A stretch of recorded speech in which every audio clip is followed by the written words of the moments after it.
I was on the wrong profile. How dare you, sir? How dare you? All right, we should be live. I see a little red thing that says live, but it's just a black screen. Maybe it's just loading? There we go. Now I can see it. I'm seeing me looking down at the thing I was messing around with. There you go. Yep, we're live. Sednar, thank you for listening to 143 Pixels. Yeah, he said resolution does not matter. All right. Oh, I didn't even turn on the music or anything. Oh, I'm a mess today. I'm a mess. How's it going, Lloyd? Good. Feeling scruffy, man. I haven't been shaving because I kind of want to grow a beard, but also don't want a beard, but I'm lazy. So I think the laziness will win out and a beard will take form shortly. You usually grow a beard around this time anyway for hockey, right? Yeah, sometimes. Usually I grow my Movember, my Movember, and then a December beard, and then that usually carries over into January, and then I usually am tired of it in February, and then I shave it off. I have had a beard, I don't know, 15 years or so. I shaved for about 2 years in the middle of that, and then I grew it back. David Rodriguez is saying he's getting an ad, and he has YouTube Premium. That's weird. That's very Definitely weird. should not happen. No. YouTube, fix your stuff, man. And that might actually be a theme for today's show. I got some ranting to do about YouTube. Hey, Lloyd. Yes. So David Rodriguez asked this question in I was doing a Baldur's Gate stream, and he said, if there was a Stadia Cats logo, what would that look like? And I said we would get back to him. So you and I haven't spoken since then, so I wanted to make sure that I told you about what would that. a Stadia Cats logo look like? Or maybe not logo, but like, those emotes that he drew for us. Like, yeah, seems like he wants to do one about the cats. So there you go. David Rodriguez says it was a political ad. Well, hopefully it was the right political ad. I mean, the correct political ad. Anyway, and it probably was, because from what I understand, the incorrect political ad, they've run out of money and they're pulling all of their advertising everywhere. Really? I can't. I have trouble believing that. Anyway, oh my God! Look, Kevin Smith. Stadia Cats logo is the Stadia logo, but like Trogdor. So just the S with ears and whiskers.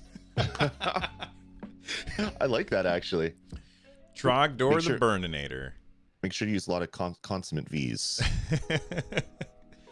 I love Trogdor. You and I spoke about this. Did you also have the Trogdor board game, right? My buddy has that. We've played it and it's fun. I have the board game. I have all of the figurines that they offered.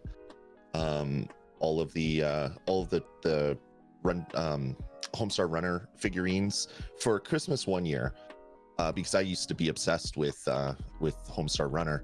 My wife bought me a Strongbad hat, a Trogdor t-shirt, the Strongbad CD, and both collections of figures as part of my Christmas gift. It was absolutely phenomenal. All right, favorite song on the album. If it's not The System Is Down, I'm getting a new co-host. Oh, The System Is Down is really, really good. Okay, good. That's great. I'm not looking for a new co-host, people, because he said the right answer. Just kidding. We don't have to agree on everything, people. Before we get started, I got some new swag. Move it over a little bit so it's like in the middle, because you're tiny. Oh my God, I hate you. River Raid. Where did you get that? Is that real? A friend. Yeah. Like real. I mean, is it like OG? Yeah. The box is a little bit beat up, but it has the manual and everything in it. And this other thing, which I gotta grab. It's really hard. I've never actually seen one of these before. And that was the old Parker Brothers Atari boxes. They were very similar to the Parker Brothers Coleco boxes, which I had a couple of. And when it's a hard box, it's like the old school TSR RPG ones where it's like cardboard and actual boxes. And then you open it up, the manual and stuff comes off, and then it has like the nice little art inside of it with the cartridge. It's really, really, really cool. That's awesome. Here's one that I have. It's Donkey Kong, based on the real arcade game for CBS Electronics. Wow. Yeah. What was that? I don't even know. I've never even heard of the CBS Electronics system. It says CBS Electronics video game cartridge for the it's for the Intellivision Master Component. There you go. So yeah, CBS Electronics was the publisher of this game, I'm guessing. Wow. That's and it's so funny. It's still sealed.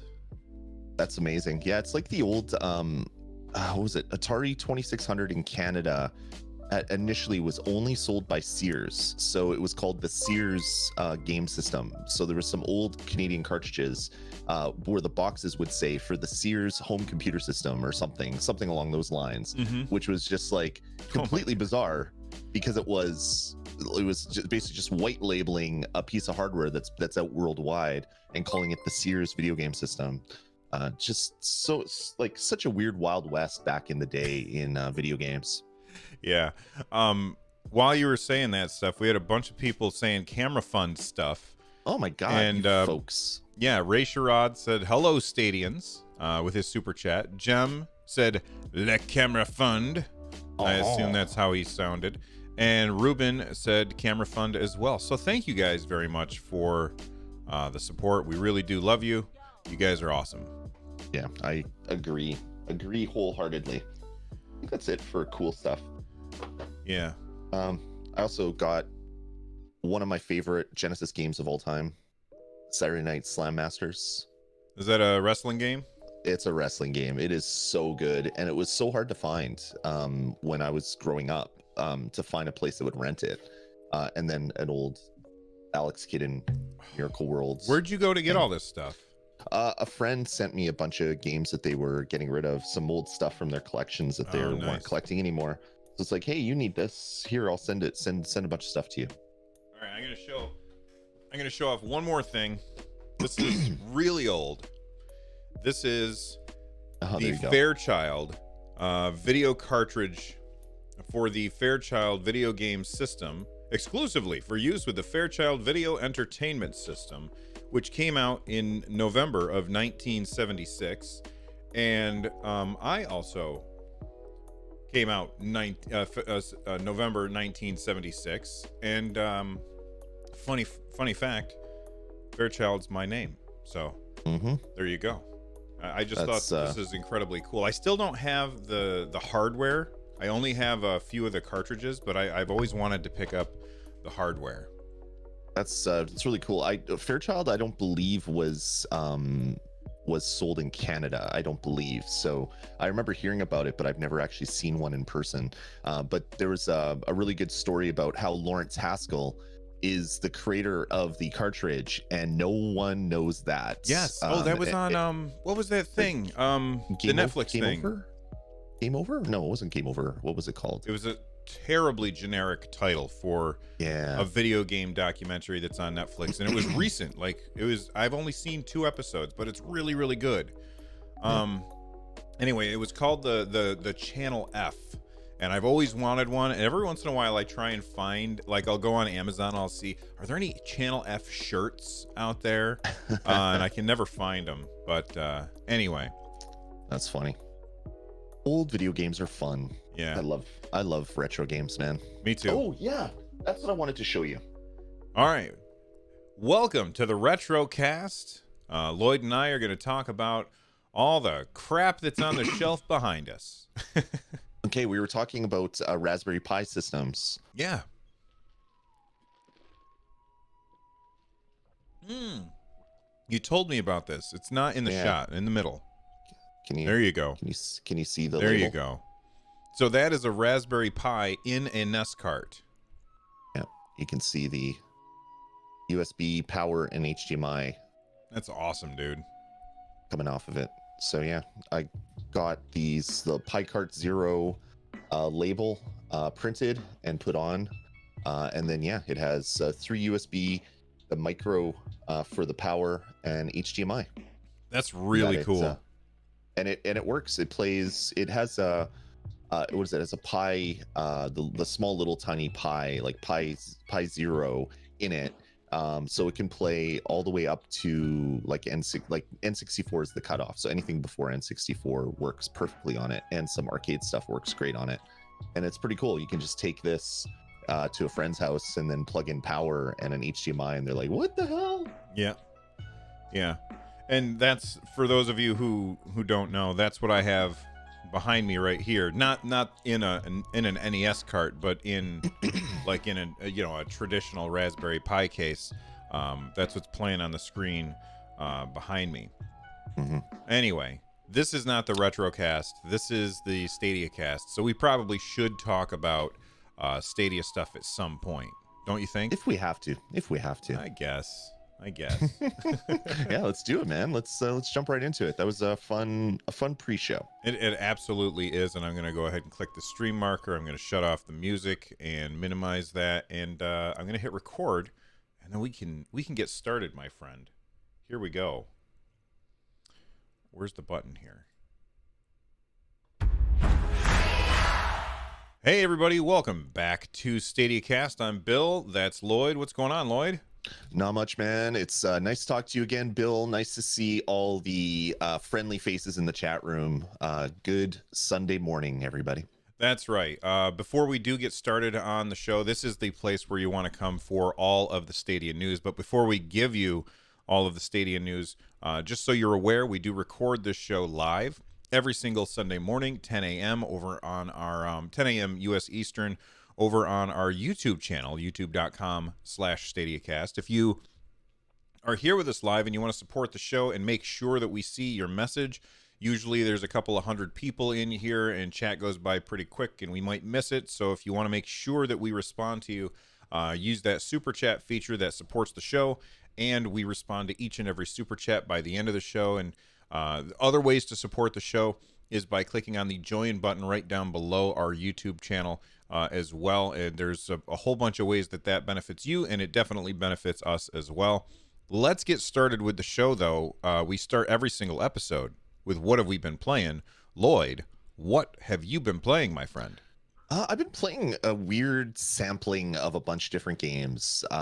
So like Baldur's Gate, of course, been playing a little of that. But I've been playing some more Avengers stuff. I've been playing a little bit of Human Fall Flat. But the game that I've been playing the most, which isn't a Stadia game, but I want to mention it here just because it's really good, and I hope it gets a Stadia port. I've been playing Hades on my Nintendo Switch. It's a new game from Supergiant Games. It's a roguelite beat 'em up slasher type thing where you're going through multiple floors trying to escape Hades. One of the best games I've played this year. I so hope it comes to Stadia because I think it would be a perfect fit for quick pick up and play on Stadia. So hopefully I'm putting it out there in the world, and I hope it manifests that I want Stadia to have Hades, because Hades is such a great game and one of my favorite games of 2020. All right. And what we're going to do now is everybody in the world who's listening to this show, all right, I'm going to count to 3, and you're all going to say Hades for Stadia. Ready? 1, Sure. 2, 3. There they do. They did it, and hopefully it worked. I've heard nothing but fantastic things about that game, and like, I could probably reach out to them and say, hey, can I get a review copy or something like that? But I just have too much to play right now, and I do not want to get sucked into yet another game. I don't want anything to distract me from what I have been playing a ton of. This game came out. What day did this game come out, Lloyd? Do you remember? The last Friday? No. Or is it just Friday? I think I don't think it's been very long. It was the 30th, right? Yeah, that's right. It was the 30th. So it was Wednesday? That's Well, weird. Or was it on the second? I can't oh no, remember. it wasn't It's on the been 30th. It was supposed to come out on the 30th, but then it got delayed to the 6th. So it hasn't even been a week yet. right. And That's I what it already was. have like 10 hours, which by the amount of time that I have to play games right now is incredibly limited. So 10 hours into a game for me is an absolute milestone because I'm just so busy with work right now. But oh my God, Baldur's Gate 3 is amazing. I've done 2 streams, had an absolute blast with it. I'm loving this game, and I have to warn everybody not to buy it yet. It's so good, but it is Oh, incredibly buggy and not ready. And that is, you know, I have no like. I'm not saying anything bad about the game right now because Larian Studios have been incredibly upfront in saying this is early access. You are beta yep. testing this game. I would almost say that we're alpha testing this game. It is really buggy. There's animations that aren't done yet. The game has Yeah. crashed multiple times, but when I'm playing it, I am having fun and amazing things are happening to my party that I have gathered and ventured forth. I'm having so much fun with this game, and I can't wait to play more of it. Have you played it yet? Yeah, I've been playing. I think I did about 5 hours or so into it, so maybe halfway into halfway into your gameplay. Really loving it. Past the first part on the ship that we saw previously. Bless you. Excuse me. And then into you kind of have this like kind of chapel area. That's kind of where I was. I found that I could make a hole in the ground and go into it, and there was a big battle in there, which was really great. I died the first time because I only brought one person down. I reloaded, I went back in, destroyed everybody, was exploring this underground temple, went into this other room, made a bunch of other things spawn. It was such a close fight. um Escaped. Everybody had like one or two health points. Everything was great. Went into the room where the loot was, the reason why that battle happened, and it changed to a black screen when I went into the room. I heard some people talking, and then it said the game crashed because of a problem, and I'm like, no. And I hadn't saved through both of the battles, so I have to redo all that stuff, and I'm very angry at myself. So the game does have issues. It's early access for a reason, but man, the game is so much fun. Like, you can do stupid things, like you can pick up a rock or a potato and throw it at people. I killed a guy by throwing a bucket of fish at them. It's like, hey, that's a thing. Apparently that bucket of fish is a weapon that you can use in the game. It is so much fun. I really hope they iterate on this fast and keep adding the content to it. But like other Baldur's Gate games, there seems to be huge swaths of the story in the game that most people will never see. Like 99% of people will never see this one little action scene or this chat or this side quest, because the game itself is super open-ended, but it's also super unhandholdy. So it doesn't really tell you what to do. It gives you kind of like a brief like example of things that maybe you could be doing right now, but it doesn't really say, hey, here's the line to go from point A to point B to point C. So you're kind of out to do your own thing. Like the battle that I found, I'm sure most people that have been playing the early access haven't seen that. And now they don't get to share in my melancholy of losing my save game after a crazy close fight. So really, really loving the game. I have one complaint though, Bill, and Go I don't for it. know if you agree with me, but you start the game and it's kind of spoilery, but it's in like the first like half hour of the game. You get this like thing in your head. And I won't spoil it anymore, but you have stuff inside of you that you have to get out. But meanwhile, I'm going through battles, and then after every battle, I'm camping and sleeping overnight to get my health points back and everything. It's like you're on a time crunch to get these things out of your head. So why are you able to go sleep every time to refill your HP and stuff like that? So that's one little weird thing. I'm expecting that I'm going to sleep one day and then I'm going to wake up to like some horror cutscene because I went and camped too many times or something like that. Well, But yeah, man, it's good. the characters actually they discuss exactly what you're talking about at some point in the game. So they're like, shouldn't awful things have happened by now? And they haven't. So that's just something to keep in mind. I think that that's part of the story. For sure. You're absolutely right. This game is fantastic. It's also super buggy. Speaking of Super Dino, right down below. And for those of you who are not watching the YouTube video, you don't know what we're talking about, and it doesn't really matter for you guys, but I just wanted to call it out. This game has shown me, and maybe I'm wrong about this. This game has shown me very, very in a very harsh light that I feel like the thing that is holding back a lot of the things that I was hoping for with Stadia is YouTube.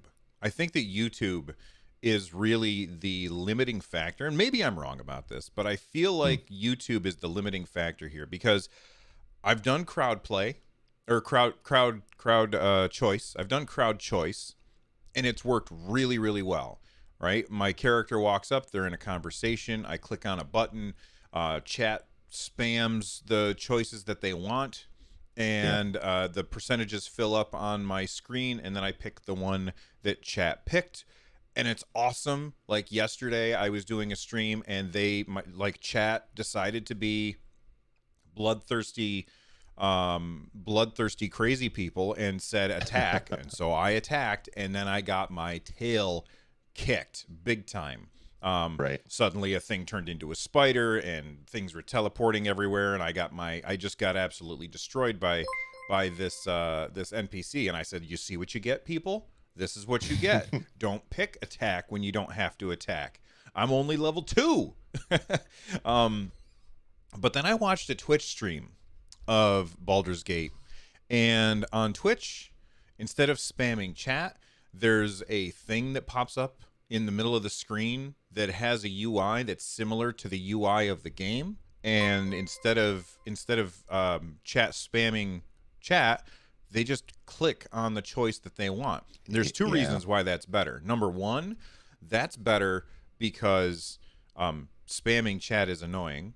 Like, it's because I can't follow the conversation as well anymore. Right. Number two, people can vote more than once by spamming chat. So like Lloyd could go in there and he'd be like, choice 3, choice 3, choice 3, over and over and over again.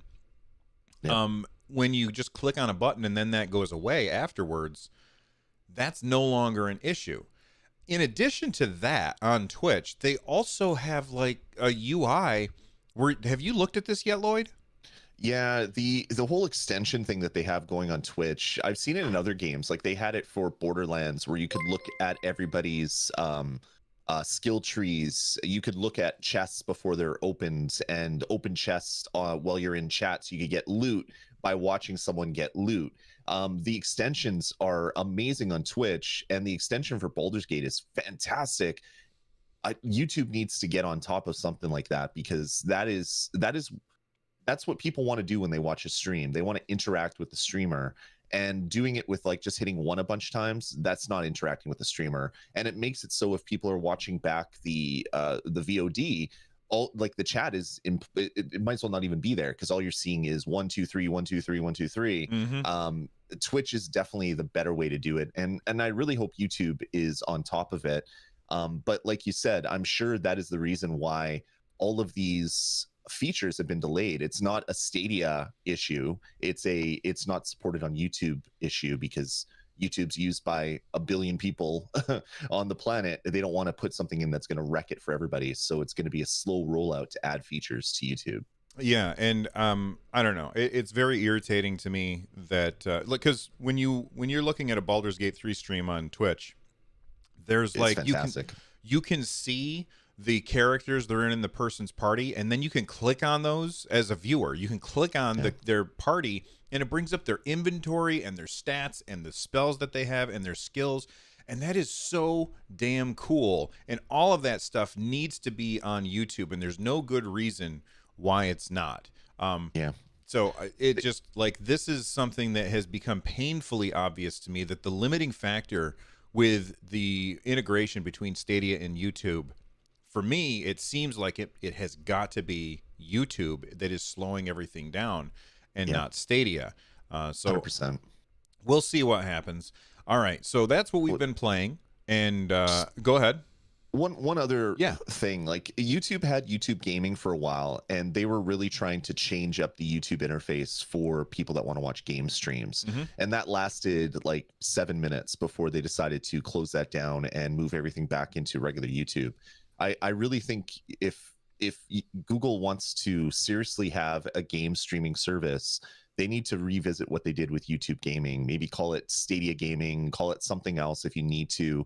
A separate user interface to YouTube that can have all these additional features, and then they don't have to worry about taking like the features that they're adding for Stadia gaming or YouTube gaming or whatever and put it into general public, because they could have it just like have it only active on this subset of YouTube. So they could have extensions, they could have crowd play and crowd choice and panels and all this other stuff, or GG Google Games. That would be perfect. Triviousness, something like that. So they could have a smaller subset of users to put out these new features without impacting the billion people that watch YouTube videos on cats and knitting and how to grow a tree. All the other content that's on YouTube doesn't need all these additional features. Something like that would then allow them to iterate faster, get this content out there, and really compete with Twitch if that's what they want to do. If they really want to have YouTube as the place to watch people playing games, whether it's on Stadia or whatnot, they really need to then start adding some of these features back in, and maybe cutting things down. Having a smaller site that has all these additional features would be a really great way for them to do it. Yeah, and you know, you mentioned YouTube gaming. Their UI for watching a stream is infinitely superior to the UI for watching a stream on YouTube now. Especially like if you're on a 1080p screen, it doesn't really matter. But if you're on anything higher than that, then and you're watching a stream on YouTube gaming or YouTube, the actual screen where the game is happening is tiny, and you've got all of this wasted space. I've talked about it a million times. I'm not going to talk about it again. But YouTube, fix it, because YouTube could absolutely dominate the streaming world.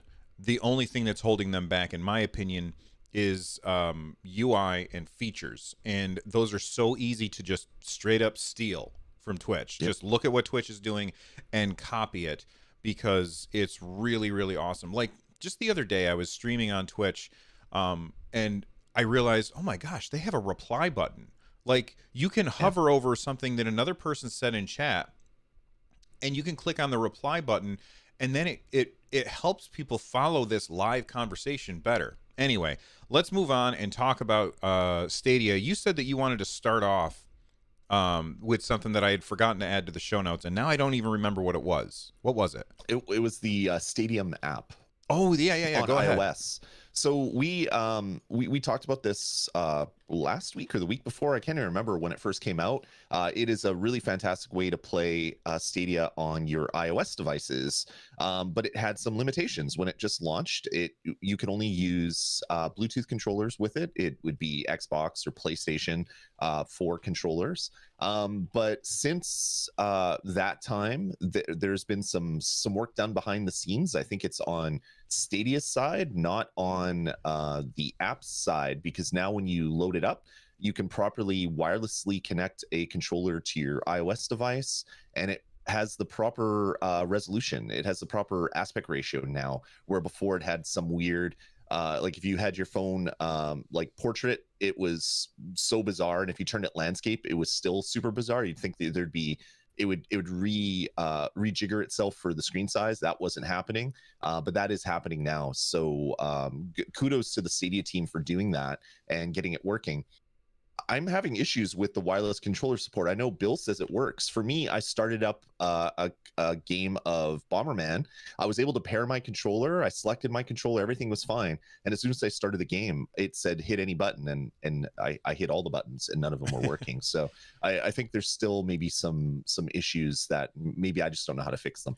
So I was on Reddit, as I often am, and I saw somebody had posted that they went through, and I forgot to grab this for the show notes, but they had gone through and tried like 40 different games, And some of the games work and some of the games don't. And that's Ah, what's well, there you go. happening, Lloyd, is you chose a game that apparently doesn't work. Because Of course. I had asked, and we'll get to this in the crowd play section, but I had asked, what do you guys want us to talk about on the show? I tweeted that out as I usually do, and somebody said, "Oh, talk about Stadium," and I was like, "Well, I haven't really used it all that much because I can't use my Stadia controller with it because I want to use my Stadia controller when I play Stadia because of that lower latency, and I just really like this controller." And they were like, "Oh no, it works now." So this morning I tested it. I sat down at my desk. I loaded it up on my iPad Pro, worked flawlessly, and I was like, "Oh, awesome! It works." But then I had seen that people were like, they tested all of these games, and these games, some games just aren't working. Baldur's Gate 3 Right. works, so I'm guessing that Bomberman is one of those games that just isn't working. So I'm not sure what the like. I'm not sure what the reason would be for that, like the technical reason why certain games would work and certain ones don't. You're a tech guy, Lloyd. Do you have any idea? Not sure.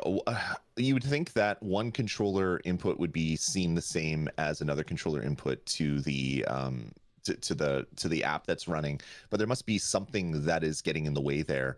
Not sure what it would be though. I haven't dug into any of the JavaScript and other stuff that is running on Stadia to make all this stuff work.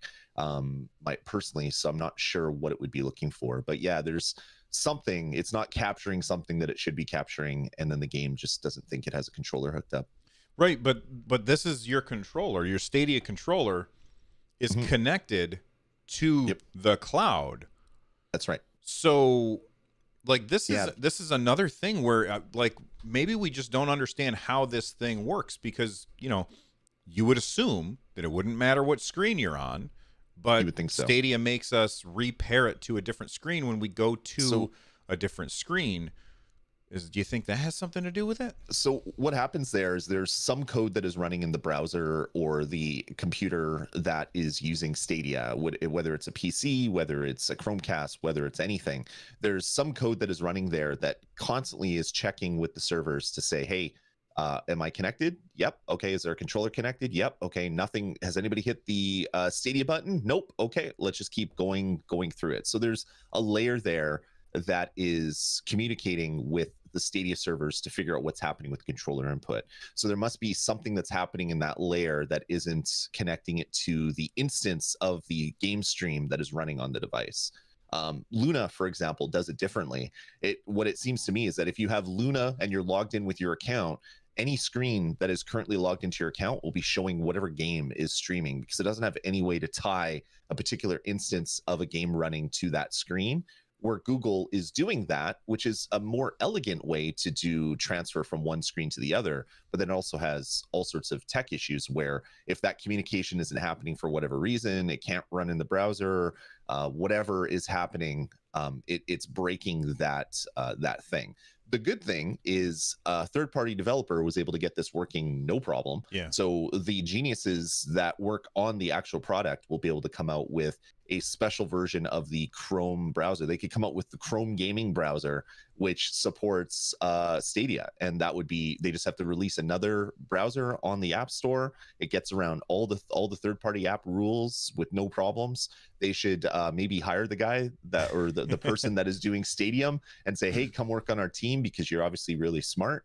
That would be a really great way for this to work out. So yeah, there's some tech issues there just because of the way that Google is trying to use your web browser as kind of the kind of like the brains, and it's looking for like heartbeats everywhere, heartbeats from your local device, heartbeats from the cloud, heartbeats from your controller, and if that doesn't work out, your controller isn't working for whatever reason. Yeah. Granite T Rock is basically confirming what you're talking about in chat. He's saying, remember, the Chromecast seems to run locally. And we all think that because it's super laggy, and then you get into a game and it's buttery smooth. Yep. So yeah, I totally get what you're saying, and I just you say that it's more elegant. I think it would be better if it worked the way that the way that Amazon showed Luna off to work. We'll see if it actually works that way. where it's just you go from screen to screen to screen, and it doesn't matter what screen you're on. I think that would be a better way to do it. But, maybe I'm wrong. And speaking of Granite T. Rock, he's in charge of the Nerd Nest Society on PGA Tour, and he's been making tournaments every week. And I just wanted to say thank you to him for taking that over, because I didn't have time. All right. Speaking of time, Monday on the 12th, this is tomorrow, but between 1 and 2 p.m. Pacific time, Grace and Chris from Google, that's right, those guys, they are doing an AMA if you're a founder. So this is from the Stadia Founders Hub. They said, hey, founders, while Grace and I work on getting some of the promised content into your hands, we thought it would be fun to have an exclusive AMA with you all. In order for us to have fun with this, however, we have to set some ground rules. As much as we want to, we can't talk about the Stadia roadmap as it pertains to the release of features, game titles, and other announced items. We'll do our best to talk about the things we already have out, though. I think that that's good that they say that. Yep. Most reasonable people would understand that to begin with, that they're not going to tell us about that stuff. Like, people always, like, when the 2 times that I interviewed John Justice, people got mad that I didn't ask certain questions, and I was like, he's not going to answer that question. Right. He said, we won't be answering questions which are overly personal. No, we won't tell you our social security numbers and home addresses. And Chris believes in his heart that a hot dog is a sandwich. Grace remains a healthy skeptic.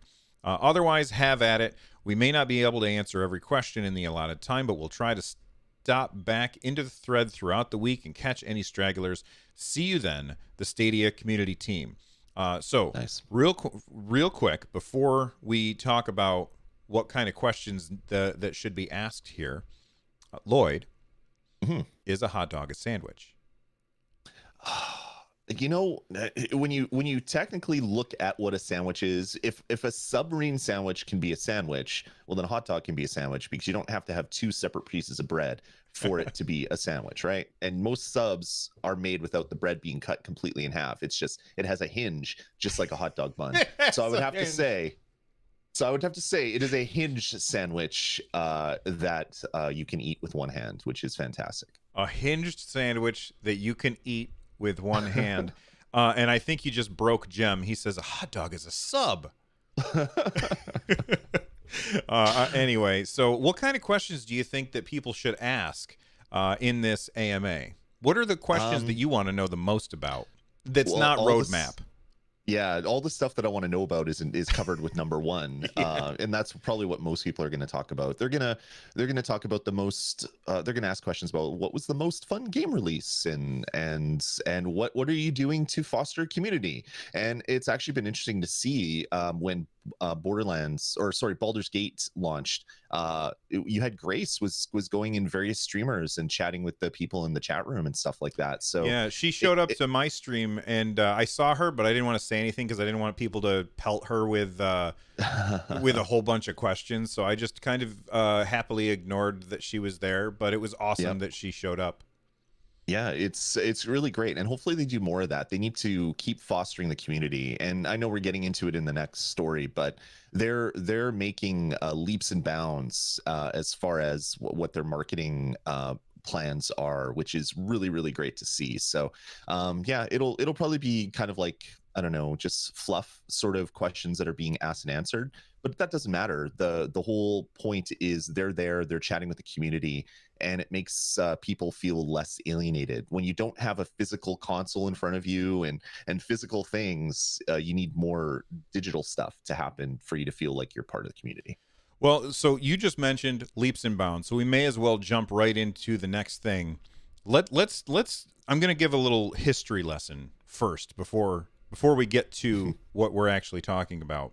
Sure. When Stadia was first coming out, they did a commercial, and while the commercial was entertaining, is the word that I would use, I think that they didn't do themselves any favors. In fact, it was like they were just like you see the inept guy trying to pull a gun out of a holster and they shoot themselves in the foot.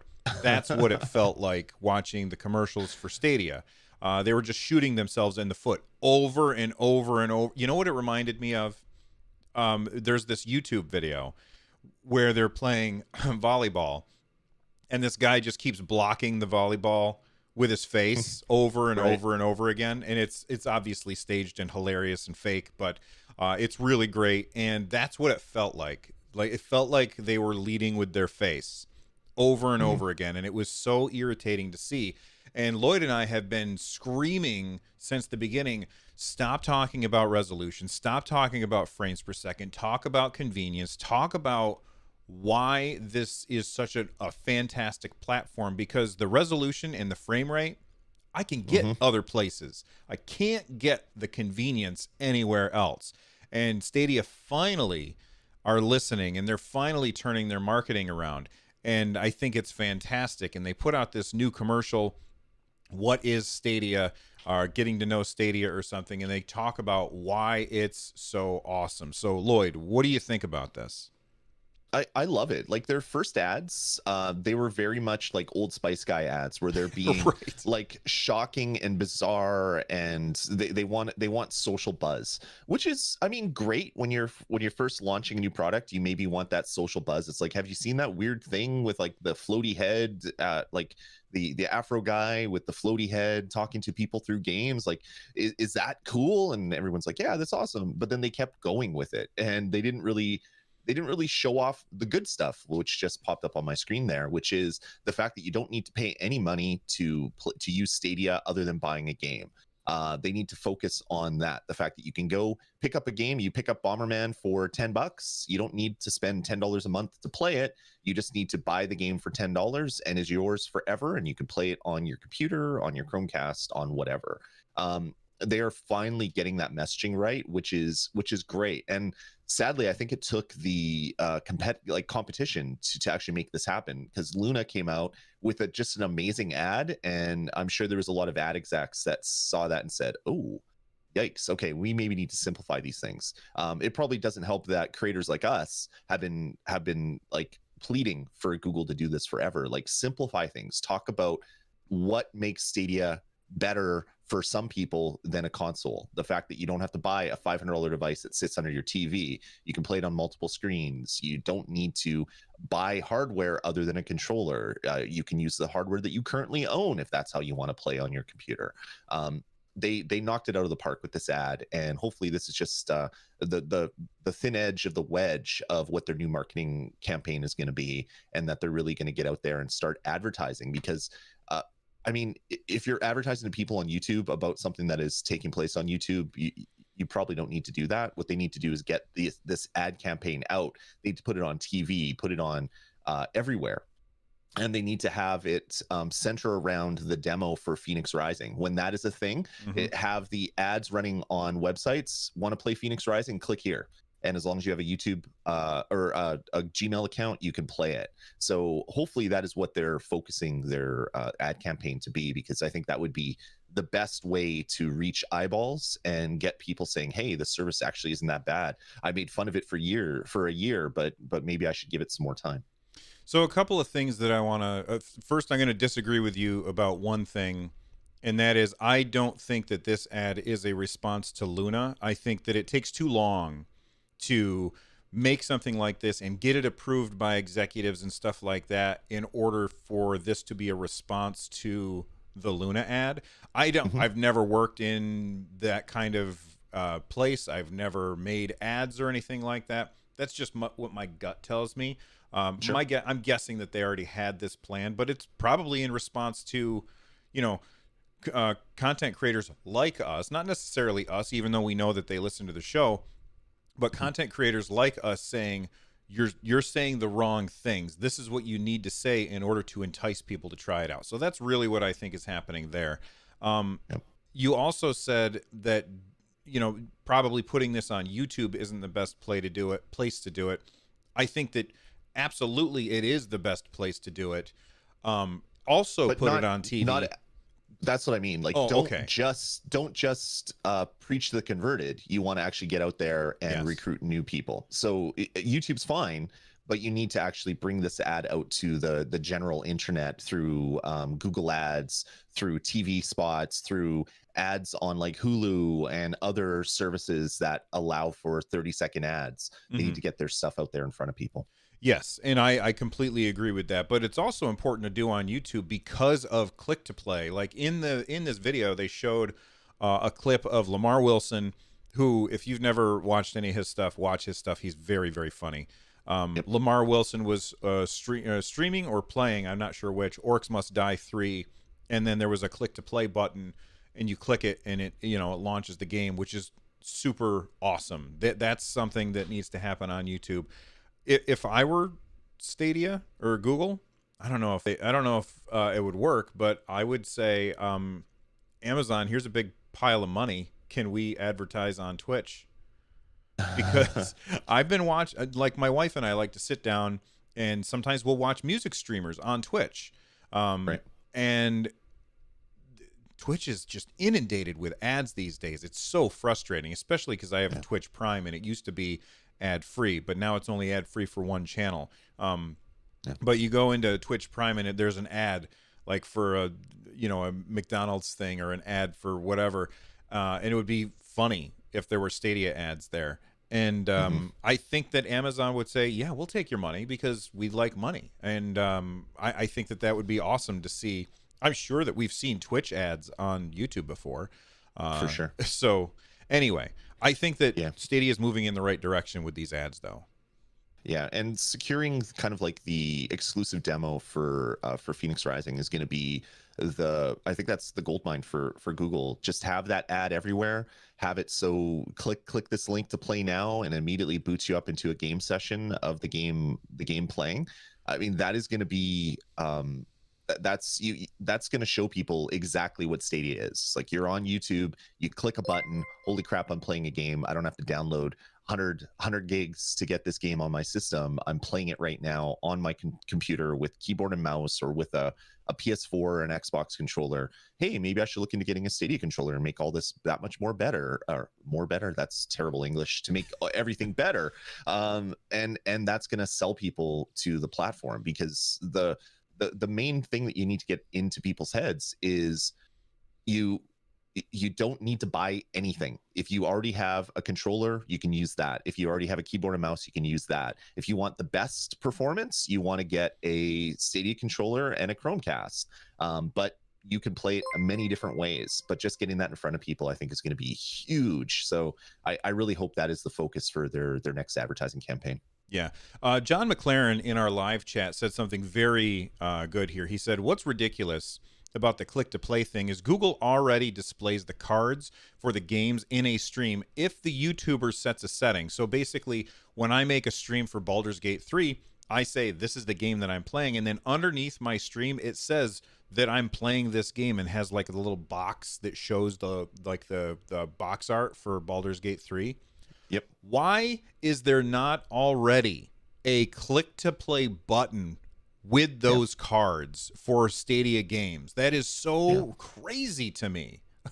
It's funny because I'm looking at it right now on our ad, because you have it tagged as Baldur's Gate 3, because we're talking a lot about Baldur's Gate 3. That was actually a mistake. I'm going to say that's the reason. It wasn't done on purpose, but so it says Baldur's Gate 3 2020 browse game. Just have to have another link below it that says play game now on Stadia. Yeah. Boom, right there. If it's a game that is on Stadia, you can just click it and you can play. And at least if people don't know what Stadia is, they're gonna be like, play it now, and they'll click the button and it's like, oh yeah, sign up for a free account. You can buy the game for $60. Here's a demo if it's a game that has a demo or whatever. They have so much, like we talked earlier about pulling some of the gaming stuff away from regular YouTube, but you can still keep a lot of that gaming stuff on regular YouTube, because there's a lot of eyeballs that watch YouTube every single day. Absolutely.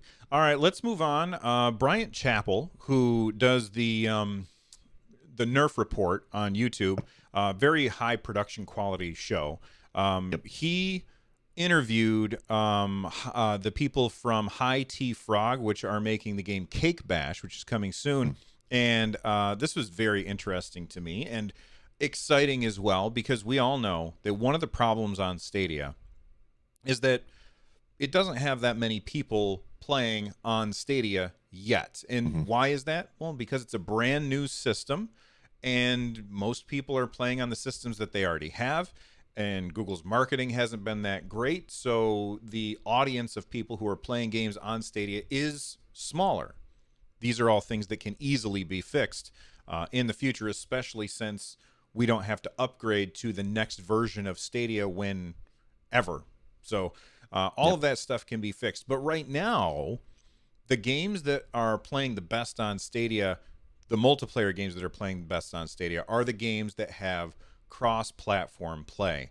And he said, big news for Google Stadia players, Cake Bash will have online cross-play with PC players, no cross-play with PS4 or Xbox One players.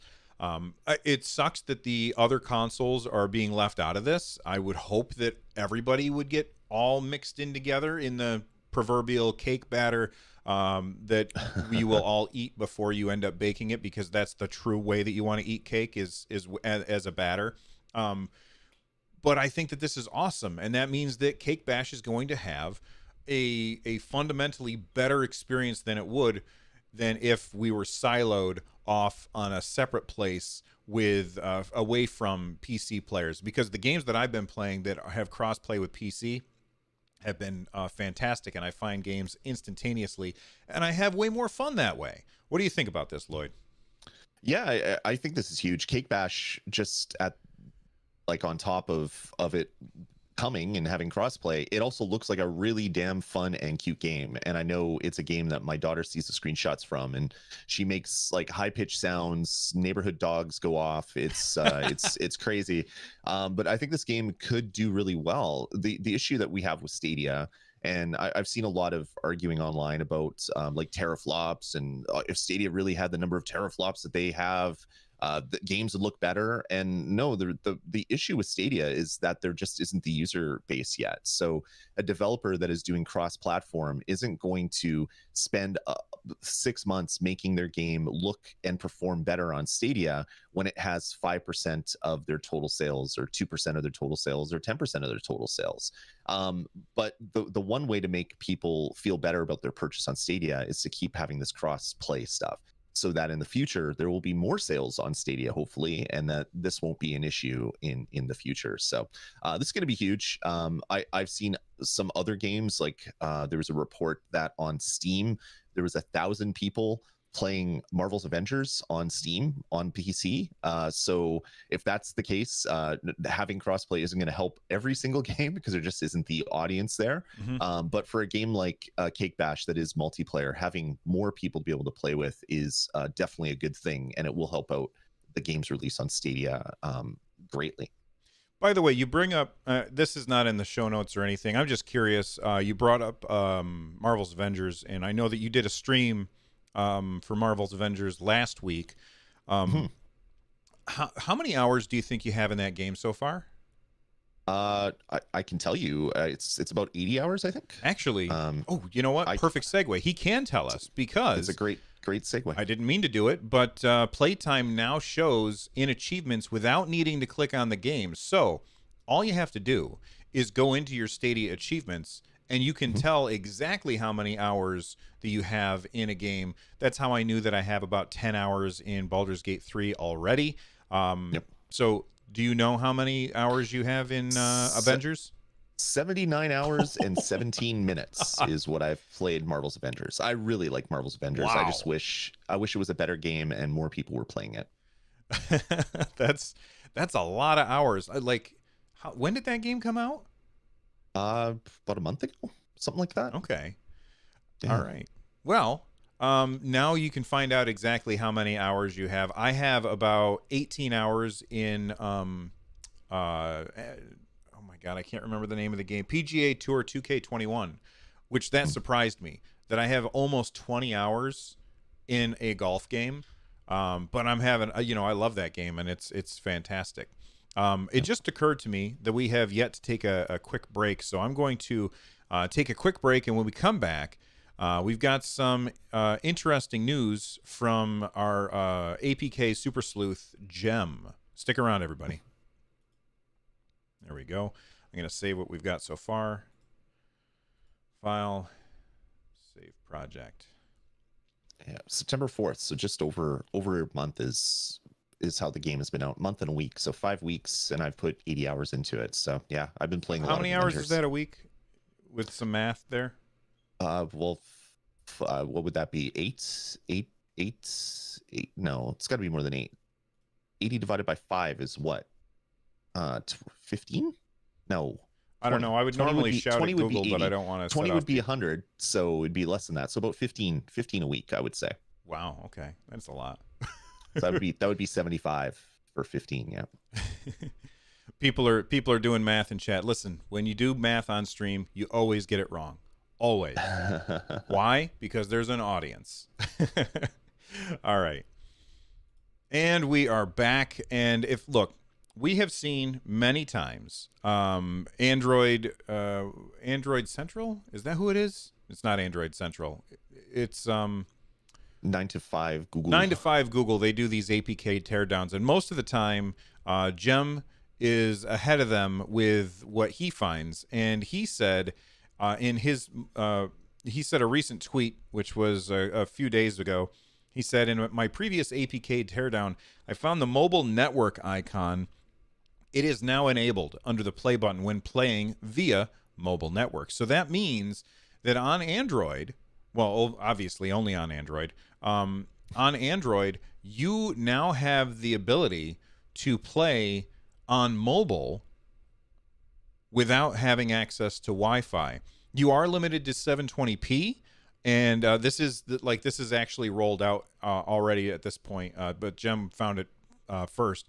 But it's out, and people can now play on their phones without access to Wi-Fi at 720p. And there's going to be people who are like, well, it's only at 720p. You're playing on a little tiny screen. It's okay that it's 720p. It does not need to be 4K resolution when you're looking at a screen that small. What do you think about this, Lloyd? I think that's huge. The fact that it wasn't supported before really was a little bit disappointing for people that maybe don't have a lot of time spent on Wi-Fi networks. Maybe they're sitting at the bus or library or whatever, and they want to get some gaming in. Nice little controller mount for their phone on their Stadia controller, and they could jump on. I'm glad that it's there. It needs to be there. There's a lot of people that have unlimited bandwidth on their mobile plans, even not just their home plans. So giving them the ability to do it is good. And the fact that it limits to 720p is going to be great as well, because if you don't have unlimited data, you're not going to blow through your 5 or 8 gig data cap in like 5 minutes of playing whatever the latest game that comes out. So that'll be good as well. That's right. All right. Let's move on to crowd play. In the crowd play, we respond to all of the super chats that have come in throughout the show. And when we get done with that, we will take a look at some tweets as well. But let's first take a moment and thank all of the people who, oh my goodness, we had a lot of people who are being super generous and sending in super chats, either with camera fund as the comment, or no comment at all. So real quick, I'm going to go through and read off the people who have sent in either no comment or camera fund comments or became members. We had Mark Woodhall, Cloud Gaming Man, Wolock, let's see, Ruben and Ray and Jem all sent in super chats with either no comment or no actual question for us to respond to. So thank you for all of the support, you guys. You're fantastic. Here's the first one that had an actual question or comment. It said, Baldur's Gate 3 isn't any more buggy than The Sims on release. Now, I have not played The Sims since the original The Sims. So I don't know if that's true. Is that true, Lloyd? Are you a Sims guy? I know. Back in the day, I played Sims a little bit, but yeah, I remember when like the Sims 4 or whatever it was, whatever the most recent one launched, it basically didn't work at all. And that was like Sim City came out, and the same thing happened. So it was like very common for like Maxis developed titles or EA developed Sims titles to come out and just not work at all. So yeah, I think that's a good comment. Tom O'Fallon sent in a super chat. They said, I've never played Baldur's Gate before. Baldur's Gate 3 is much harder than I thought it would be. I've died so many times right where Lloyd was talking about. You know what? You're absolutely right. That game is hard as hell. And I think that that's a really good thing. It forces you to to kind of think outside of the box, like you do in D&D. Like, you can solve problems in so many different ways in a Dungeons and Dragons game. Yep. And so a lot of people who tend to Leroy Jenkins everything and rush in and only focus on doing damage, those are the people who are going to have a tendency to, and that's me, by the way. I tend to do that. I focus on, I could take a moment with my cleric and bless my party, but then she's not going to do any damage to this enemy this turn. So maybe I shouldn't do that. No, slow down, take a step back, think strategically. There's no reason to rush through, and I think you're going to do a lot better. Like I've seen people kill enemies with a squirrel, literally. Like I saw a Twitch clip, which, by the way, YouTube, give us clips. I saw a Twitch clip where this guy, he was like, I can't do what I want to do. I'm going to throw a squirrel at this guy, and it killed it, and it was hilarious. So make sure that you think outside the box with that game. That's better than my bucket of fish. Killing people with a squirrel is much better. That's right. Yeah. It was a squirrel that was running past him. So he clicked the throw button and then clicked on the squirrel, and it was able to target the enemy with it. Oh, that's amazing. Yeah, the interesting thing about Baldur's Gate is it is Dungeons and Dragons. So it's like, what's 5th edition, I think, is what's out now. So there's things that are different than older versions like 3rd edition or 4th edition. So there's a bunch of new rules. There's feats, there's traits, there's like classes, subclasses. There's all these things where they're not telling you anything about it in the game. So there's all these huge systems that are at play, but they don't tell you anything about it. So it's early access. Pretty common for early access to not have a lot of tutorials or info. Mm-hmm. I'm hopeful that between now and the actual release date, they're going to get in there and say, okay, well, during your turn, you can have one action. An action is an attack. An action is casting a spell. And then you're going to have another additional action that you can use for certain things. If you want to do a cantrip, if you want to do this, you want to do that. Mm-hmm. Oh, cantrip. I said cantrip. What's a cantrip? And go through all of what the D&D rules are, because someone that doesn't know anything about the rules for D&D are going to have zero clue. Like, why can't I do this now, but I could do that other thing? It looks like a spell icon. Why can I cast it now, but I can't use my other spell? Mm-hmm. Stuff like that will make the game that much better in the coming months, hopefully. But yeah, the game is so good. I want to kill things with squirrels now. I will say that underneath the mini map, because I started a new playthrough just to see, because I saw, it was weird. I saw on the bottom right of like my main screen, it said profiles, and I was like, oh, can I have a different profile, so like I can have a set of saves that are for like a ranger instead of my rogue. Spoilers, I don't think so. So I'm not sure what profiles does, and when you click on it, nothing happens. But I started a new save, and what I noticed is as I was playing, there were all of these little things that showed up just underneath my mini map that if I clicked on, it showed me like tutorial stuff. And I didn't notice that the first time. Like it's kind of hidden and off to the side, and the UI of the game is kind of overwhelming, and they're throwing so much at you at the beginning that it's easy to overlook that stuff. So maybe start a new game and just look at the tutorial stuff. And I think a lot of that tutorial stuff may also be in your journal. I'm not sure though.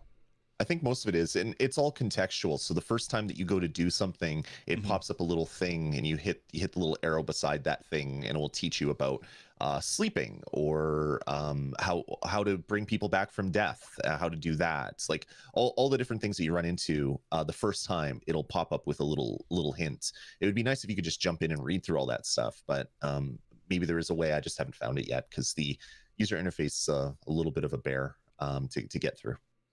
All right, moving on. We have another super chat that came in from Big Migs Gaming.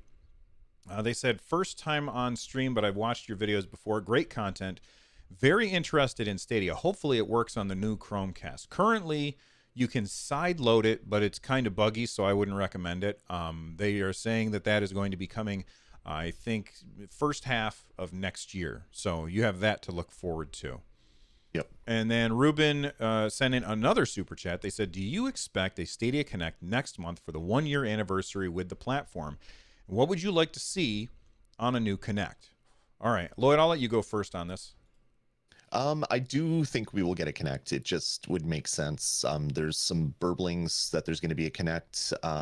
People are finding strings in the latest APK that are referencing stuff like that. So I would fully expect to get something near or around the first anniversary of Stadia. What I'd love to see is EA finally getting some EA stuff shown off, like in real Stadia gameplay, because they said the first game was planned to come out in December, I believe. I think one of the sports games they wanted to have it out in December, if I'm remembering Madden, correctly. Yeah, so having all that stuff actually on screen and not just, hey, this is going to be a thing maybe in the future, showing it off real gameplay would be great. It would be nice to see some of the additional features that are coming to Stadia being shown off as well. If we can see more examples of when crowd play, when is that gonna go out for everybody? Having more games showing up, Stream Connects, like all the big Stadia features, showing them off again, and then explaining when we're gonna actually get those in actual retail games, because we do have the crowd choice now. So hopefully now that we're able to link YouTube accounts with our account, we can now get into the whole crowd play thing and have our friends join us just by clicking a little link while we're streaming a game. Yeah, I think that I'm also expecting Madden, FIFA, and the Star Wars game that I can't think of the name of. I think that's probably going to be coming sooner rather than later. Yep. I will say this, as far as, if there is a Connect, just temper your expectations. Don't people anticipate what is going to happen, and then when they anticipated the wrong thing, they get mad at Google for that. Mm-hmm. So it's perfectly acceptable to speculate about what's going to happen or prognosticate about it. But if you're wrong, don't get mad at Google about it. I'm not talking to you, Lloyd. I'm talking to the internet. And I'm not talking to the people who listen to our show, because they wouldn't do that. They're awesome. But there's other people out there who get super bent out of shape when they expect something to happen and then it doesn't happen. And this is with Nintendo, this is with Google, this is with all of the different platforms. They're just grumpy people on the internet who aren't happy unless they're grumpy about something. So I forgot. Yeah.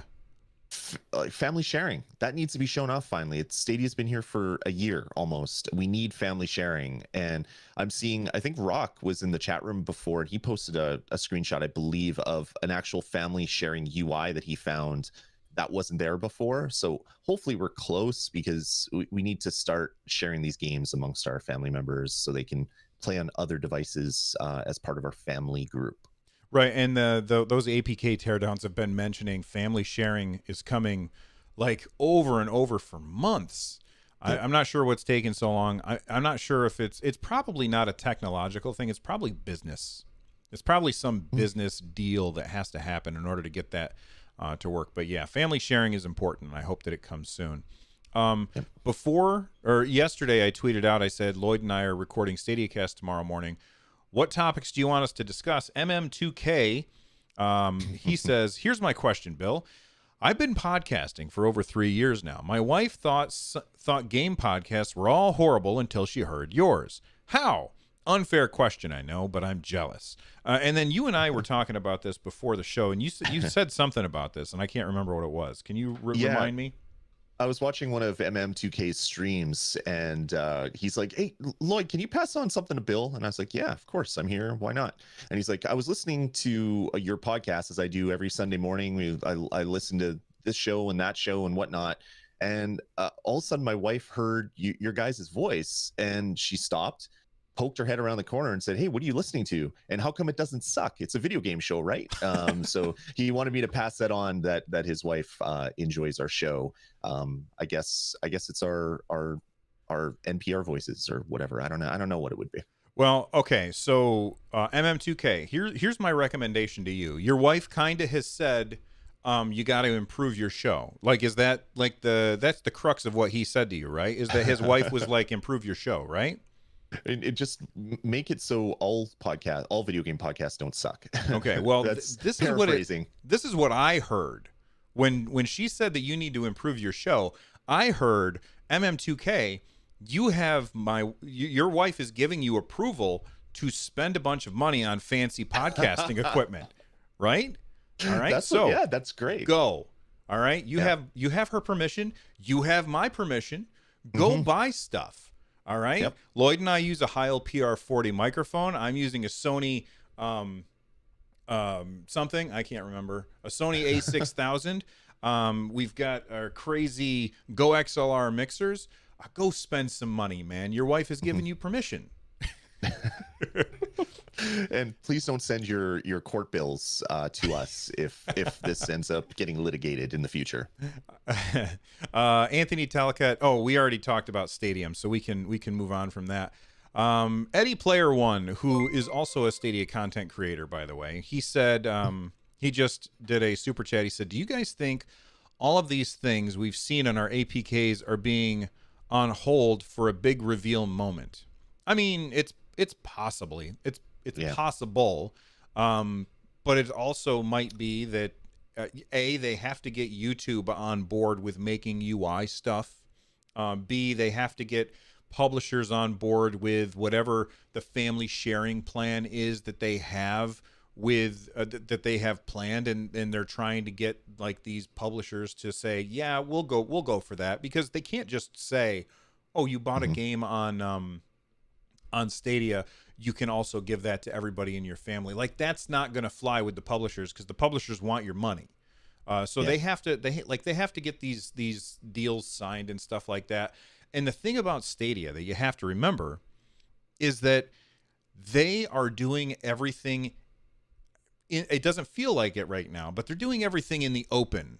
Like, you look at Xbox and PlayStation and Nintendo, they do everything behind the scenes, and then they make a big announcement, and it's all done.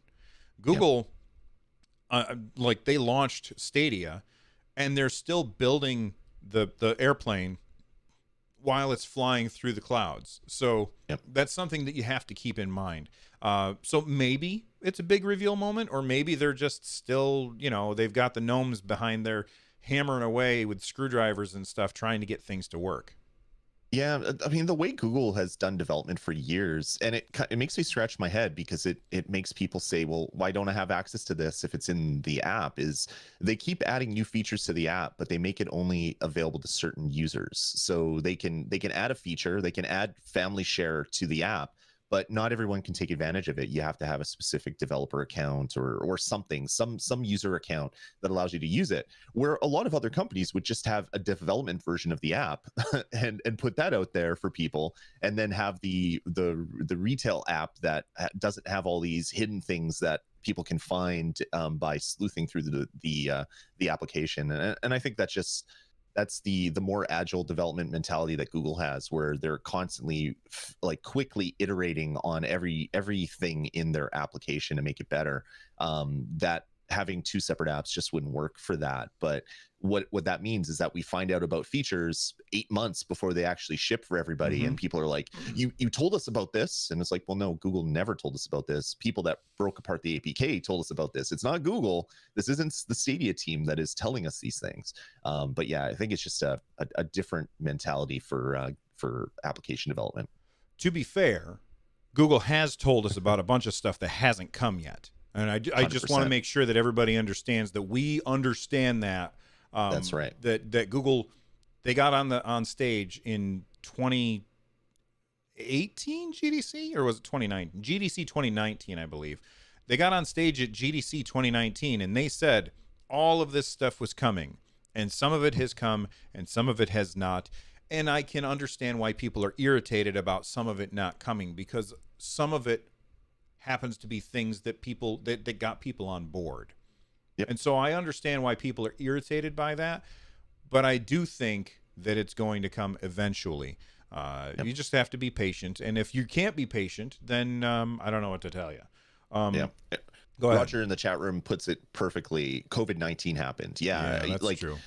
Development everywhere, whether it's TV shows, movies, games, you name it, has taken a hit because people aren't in the office. The norms of getting work done just aren't there right now. So I'm sure a lot of this stuff was supposed to have launched by now, but you had a global pandemic rear its ugly head and get in the way of these things coming out. Louise, not in chat, on Twitter says Baldur's Gate 3 Early Access is having a phenomenal launch on Stadia and winning PC players mainly because of the installation/storage space. Do you guys reckon Stadia should push in that direction? Bring those huge, constantly updated games, and people won't think twice about getting it on Stadia. What do you think, Lloyd? Yeah, I think that's great. Like if you can push an update to a game and no one has to download it, it just seems like magic. Every single time you open the game, there's something new to do or some new feature. If you're updating it constantly, so I think that's a really good thing. And for Baldur's Gate, we're really going to see it firsthand. Because we're not going to be downloading all these patches. You're just going to have that incredibly long version number is just going to change every other time that you start the game up. I will say this, that don't think for a second that just because Google Stadia doesn't require you to download stuff, that means that developers will suddenly say, the shackles are off. We can do whatever we want. Because you look at a game like Destiny 2, which is on Google Stadia. They recently said, we cannot just keep increasing the size of this game because it takes up storage space. Of course, Stadia people are like, what is storage space? But there's a lot of people who are playing that game that are not on Google Stadia, and they have storage space. And when you're playing a game that is on multiple platforms, it's in the developer's best interest to make sure that all of those platforms are the same, because it's less work for them. And so there are parts of Destiny 2 that were removed in order to make the storage space partly to make the storage space on consoles not as big of an issue. And that still affected Stadia, even though we don't really have to care about storage space. Yeah, and that's how it is for going back to my talk about teraflops before. Developers always develop for the lowest common denominator, and that's why back in the previous generation, when you had the PlayStation 3 versus the Xbox 360, you had the PS3 was much faster, more technologically amazing console, but it was also really hard to develop for because it had 7 separate CPUs and there was no built-in way to do multi-threading. So developers had to figure that out. So what you would get was people would get their game running on the PS3 and then they'd get it running on the 360 and they would ship it. They wouldn't make the PS3 game look better. They would go to lowest common denominator. But then you have the exclusives, which really show off the power of the console, and that's what we're going to get on Stadia. Hopefully the exclusive game that is in development by Stadia Games and Entertainment, when that comes out, it's going to wow us, and it's going to use all of the teraflops on the blade, and that whole argument can go away. But as it is right now, a developer whose game isn't running at 4K 60 on Stadia but is running 4K 60 on an Xbox One X, well, they probably sold 50, 100 times more copies on that console. So there was the financial I don't know, the finances were there for them to spend the time to get it working like that, where there just isn't on Stadia yet. And I hope that changes really, really soon. All right, we've got 2 more quick Twitter comments that I want to get to, but before we do, I just want to remind everybody that following the show, Lloyd is going to be playing some Risk of Rain 2 on stream, so stick around after the show. And if you're listening to this after the fact, then go to our YouTube channel and turn on notifications and stuff like that, because then you'll get notified when we do this stuff. All right, Sammy on Stadia said, how much are Google paying you for your earlier advice on having them just focus on showing the games and the convenience? Unfortunately, $0. But feel free to send us money, Google. We appreciate money. All right. Or just a Stadia hat to replace this hat. I'd wear that every stream, and That's Bill true. could cover up his hair. Hey, again. No, that wasn't a slight. I It know. was like you used to wear hats all the time, so you could wear a Stadia hat. That's true. Maybe I'll wear a hat right now. I can't reach one, so I won't. Smash Block on Twitter said, we usually get limited to character abilities attached to button inputs. Do you think Stadia games could harness Google Assistant to give us full access to character abilities through vocal inputs? Imagine the Hogwarts game with every spell only a voice action away. Listen, I think that that's a cool idea. I can't remember which button to push most of the time anyway, so the idea of me remembering a different phrase to say for each action in a game is impossible for me without having like a list of them on screen or something. However, I think that that's cool, and I will say this. This is it. We still can't type with our voices on Google Stadia, and we should be able to. Google, make it happen. Lloyd, what do you think about this idea? Are you gonna go Wingardium Leviosa? I hope so. I hope that would be great. This has happened in the past, like when the Xbox Kinect was a thing.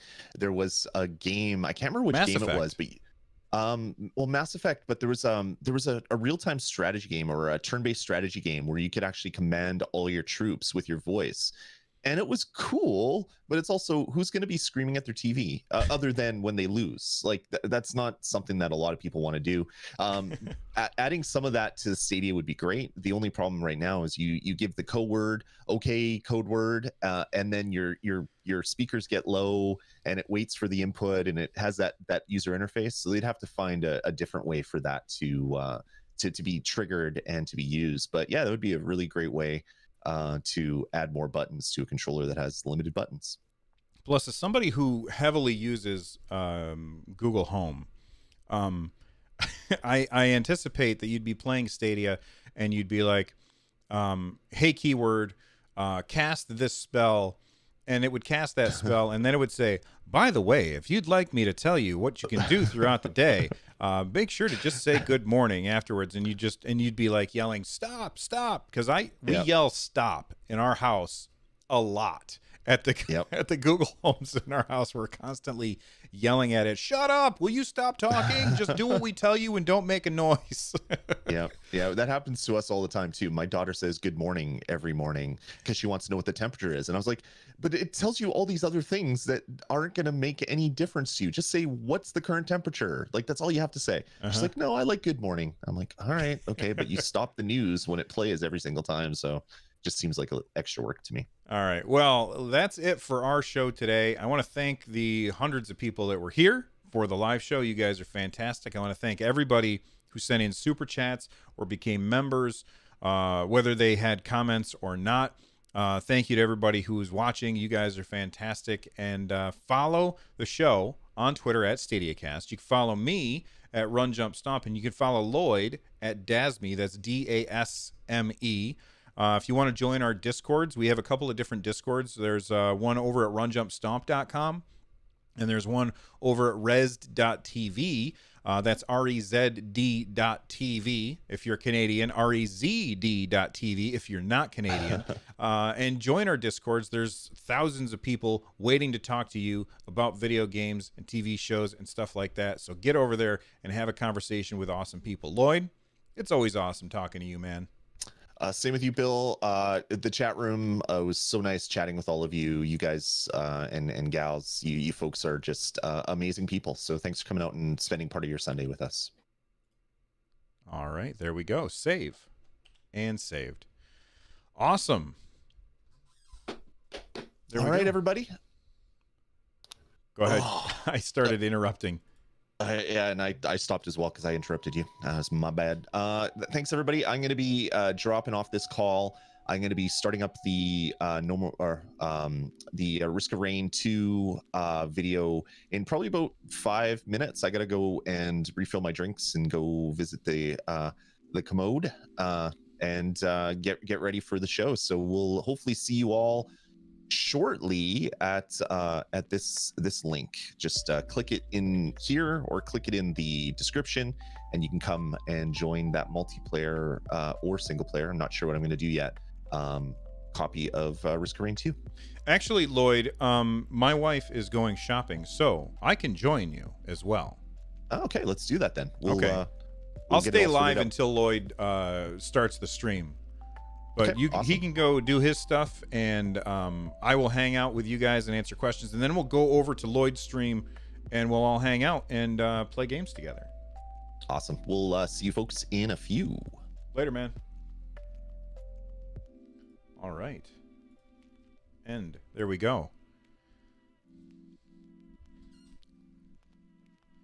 So Ruben says, "Oh boy. Oh boy."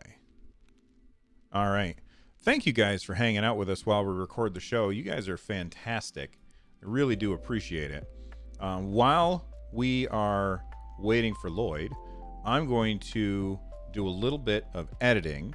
Let me see if I can put that on the screen. There we go. And so the first thing that I usually do, for those of you who are curious, is I take our conversation and I normalize it at negative 16 LUFS. That's loudness units at full scale.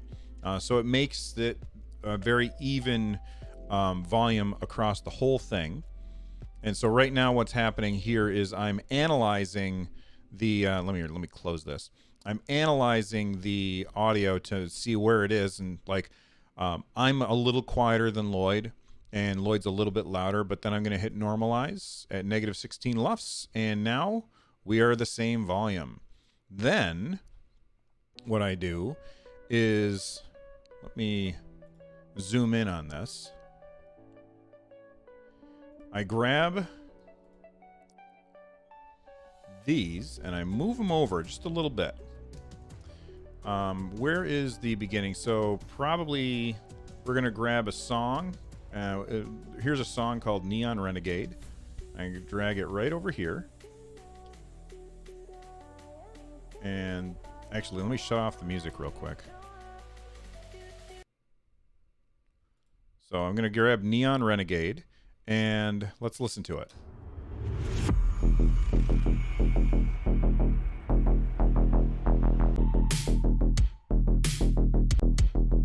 And I think that's probably a good spot for us to come in. So I'll grab these two and I'll bring them right over here.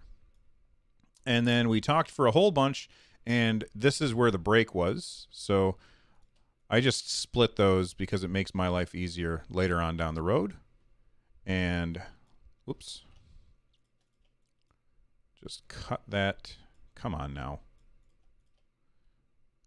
Cut that down. Put a marker right there. And then at the end, we're going to throw in some music. We'll do right here. And this is probably going to be good. Thanks for coming out and spending part of your Sunday with us. Yep, there we go. Now what I do is I go into trim. I trim the volume. And I move that to the media lane. We go all the way back to the beginning. I'm going to bring the volume of that channel down. And then we're going to bring it back up, right? Oh, no. Sorry. Bring it up. Hold on, I did that backwards. So I want it to be loud at first and then quiet afterwards. So.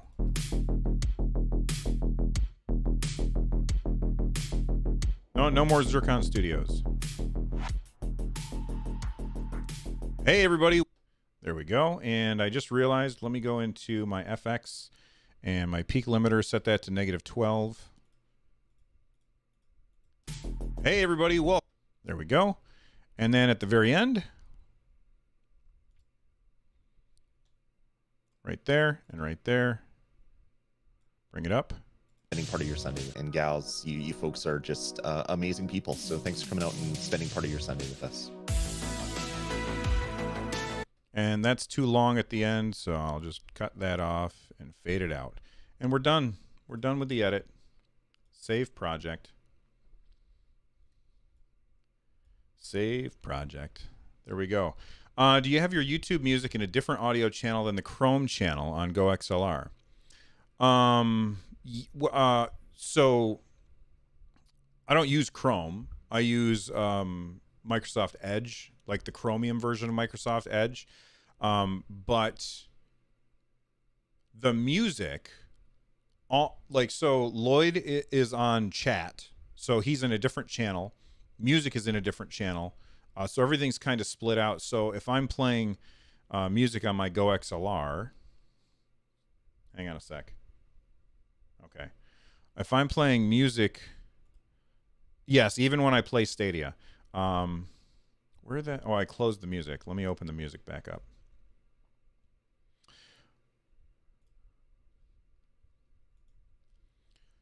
So right now, like if you guys look at,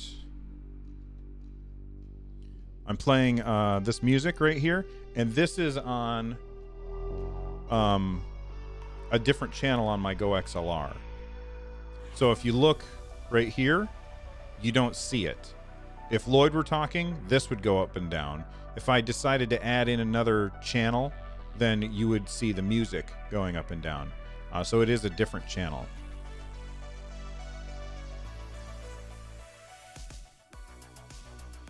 Have I tried Brave? It's faster than both Edge and Chrome. I have not, but I'm pretty happy with what I've got.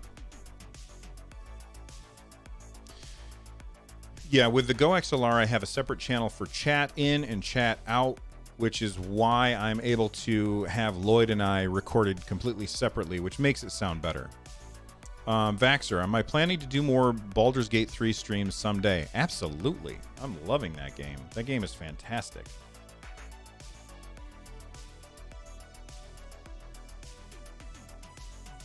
Jay Riviera says, shame that it doesn't fully work with the new Chromecast. I really, really want it to. Especially because the new Chromecast is so cheap. It's incredibly cheap. Let me go ahead and render this, the podcast. File, render. Browser. We'll go Stadia Cast. And this is episode 79. Stadia Cast 79 as an MP3 render. Well, Kodiak, it's freeware. It's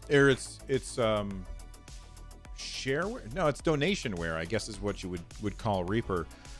You can use it for free as long as you want. You just have to wait for the little nag window to go away. It's really good. I think it's worth the 50 or 60 bucks. Like, I bought it, but you can play it. You can use it without paying for it for as long as you want. Did you ever find a way out of the room at the beginning of your stream yesterday? Justin, I did. Jay Rivera, do you play with fans of the show on Stadia? Yeah, a lot of times. We were playing Dead by Daylight the other day in Discord. So join the Discord. There's a link in the description down below that'll take you there.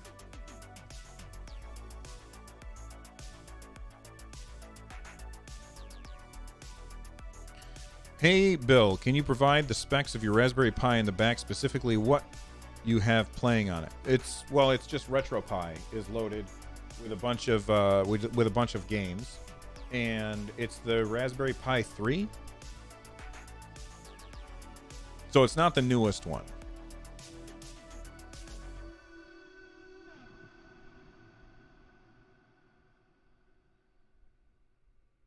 That's right. Ruben had a temporary 100% win on Dead by Daylight, although that win was because the killer quit for some reason instead of killing us. But yeah, I played a game with Ruben and Kodiak and my son and one other person, I think. I can't remember who it was. Okay, Lloyd is now live, so let me grab that channel, or let me grab the here we go, get shareable link. Go here right now, you guys. I'm shutting off the stream now. Thanks for watching. I'll see you guys over there.